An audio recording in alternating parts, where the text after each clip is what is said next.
So, if you haven't heard, Barnes & Noble is having a 50% off Criterion Collection sale all of this month of November, so I would highly recommend going to pick something up. I picked up Gregg Araki's Teen Apocalypse trilogy, and I watched it all, and I loved it.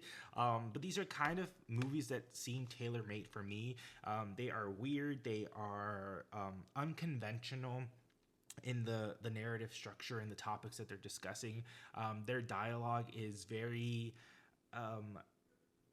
I don't even know the right words to describe the dialogue, but it's just very funny in a absurdist, dark way, which is something that I personally am really familiar with. And I wish I could say that I was not familiar with Gregg Araki's game before, but I did see Mysterious Skin when I was probably too young. I think I was like 10 or 11, and it really made an impact on me till this day. I haven't revisited, but I will, especially after watching these three movies, Totally Effed Up, Doom Generation, my personal favorite of the trilogy, and Nowhere. So now, what is this trilogy even about? Well, it's like they're not all directly connected. It's not like a continued story. It's more of spiritually they're a trilogy.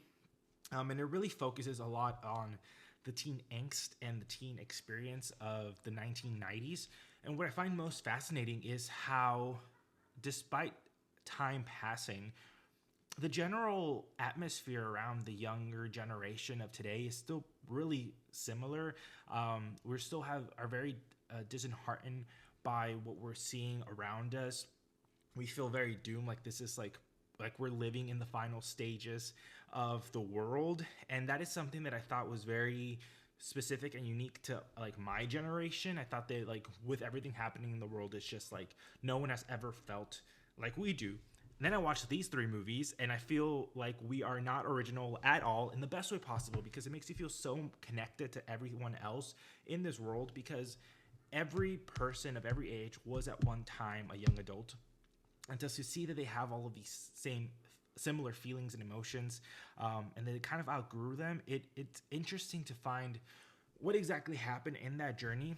Gregg Araki was really angry when he made these films, and I don't mean like he was angry at making these films, but like his anger and his angstiness really comes across in all three films. But it also like it tapers off a little bit. I think it's like the most evident and totally effed up. It's just like a very dark film, despite having some really great characters and like really interesting dialogue and funny sequences. It feels very doom and gloom, which is perfect because it's kind of what it's trying to convey. And then the Doom Generation, which is my personal favorite, I think that he was able to really like hone into his like voice, but also that voice is really absurdist and it's really bizarre and it's really interesting.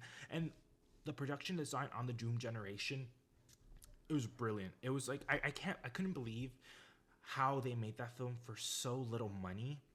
It honestly blows my mind. And James Duvall, he's the only actor who's in all three films, and he plays a big role in all three films. And I think he does a great job. He is definitely kind of became Gregg Araki's muse. And it's interesting because in some of the other films that I've seen of Gregg Araki, he definitely has like a type. Like you know how Hitchcock has the Hitchcock blondes. Well, I think Gregg Araki has whatever. I'll probably put some on this screen. Whatever that is, it's like Joseph Gordon-Levitt, Evan Jogia from Victorious, James Duvall, the OG, and so like he has a type, which I'm not complaining about because they really capture his voice so perfectly, which is very interesting. But yes, if you haven't seen the Doom Generation or Totally Fucked Up or Nowhere, I would say Nowhere is kind of my least favorite of the trilogy. It kind of goes nowhere, but in a good way. Like I like seeing different slices of life, and I feel like narratively it's closer to Totally Effed Up, but visually it's closer to Doom Generation. So it really does feel like a culminating thing of all of this trilogy. But I did find it very interesting because the Criterion Collection, the best thing about them is like the supplementary materials. And so he was talking about how he originally had ideas of making like Twin Peaks type style, where it was like a standalone movie, but it was also episode one of a series. And it's very interesting because now with the gift of hindsight, we see that a lot of those elements of the series kind of became now Apocalypse, was a show. I've seen like a couple of clips here and from. I'm definitely more interested in kind of revisiting that show now, having seen this trilogy. But yeah, if you're into like, I think this is for loners and for outsiders and for people who feel very disenfranchised from society. And it shows you that there are so many more of us. It's kind of like a, like a bat signal uniting all the lonely, weird, queer kids of the world, and making them feel a little bit less alone. He really deals with a lot of darker aspects of life. And I think he does them with such zaniness and such an I can't even think of the right word, but he's so unapologetic about what he puts on screen, and I think that that's what I love most about these films. And yeah, it's just very surreal.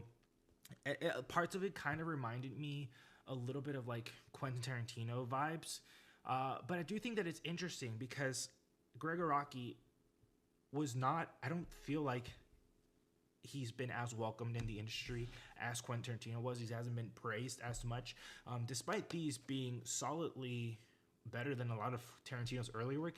And I do think that that speaks a lot to how Tarantino's still a white man. He's still very much in the industry. Even if he makes fun of it, he's still a part of it. Whereas Gregg Araki is making these films mainly outside of the industry, out of this complex, and I think that it really allows him to have a lot more truth and a lot more sincerity, but also he never plays anything straight, no pun intended. There's a lot of sincerity and earnestness to the characters that never gets like fully played out, because whenever you think that something's about to go into like a real way, he kind of twists it on his head, and I think that that says so much about the era that he's kind of talking about, and just the younger generation, where it's like you have all of these feelings and you're trying to express them all, but you also can't let people know that you have feelings and that you want to express them all. And it's so interesting and bizarre, and I can't recommend this series enough. I would highly recommend going to Barnes & Noble, picking up Gregg Araki's Teen Apocalypse trilogy, just watching them all. They're all really short films, and Nowhere actually has a lot of star power, so highly recommend this this trilogy. If you've seen it, let me know what you think about it. If you've seen any of Gregg Araki's work, let me know. I can't wait for his latest movie. I believe Charlie XCX is going to be in it, and a bunch of other people, so I'm really excited for that one.